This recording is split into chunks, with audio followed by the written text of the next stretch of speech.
Строительство Дома Милосердия в селе Черныш Прилузского района планируется завершить летом. К празднику Святой Троицы. Его возведение началось в мае прошлого года.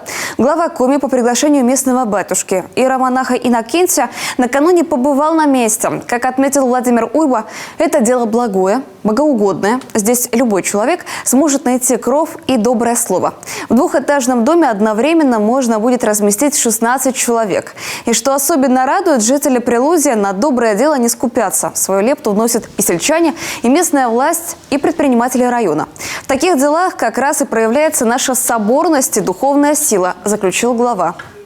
Меня удивляет идея.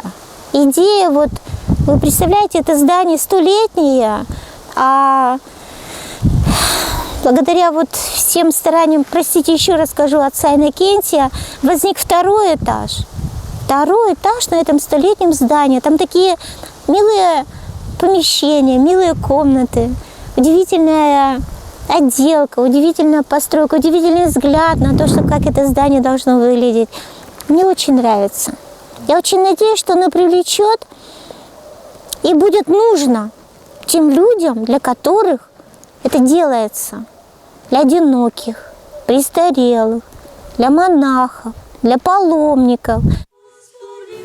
В селе есть одинокие жители, которым такой дом жизненно необходим. Как рассказал глава Коми, к отцу Иннокентию обратились 3 пожилые женщины.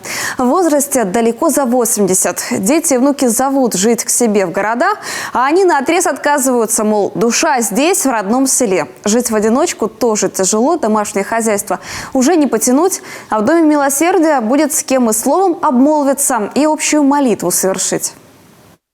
Это комнатка у нас кухня, где будет и трапеза. Здесь будем варить, кушать, по кельям разносить нуждающимся, но которые будут здесь жить, одинокие люди, которые же нуждаются, так сказать, в таком богадении. Это, сказать, она большая разница между домом престарелых или домом ветеранов. Вот когда Дом Милосердия, это уже ради Господа, ради спасения своей души ты трудишься ради близкого своего во Христе нуждающегося брата или сестры. Как отметил глава Коми, такие добрые дела надо всесторонне поддерживать, и он готов помочь.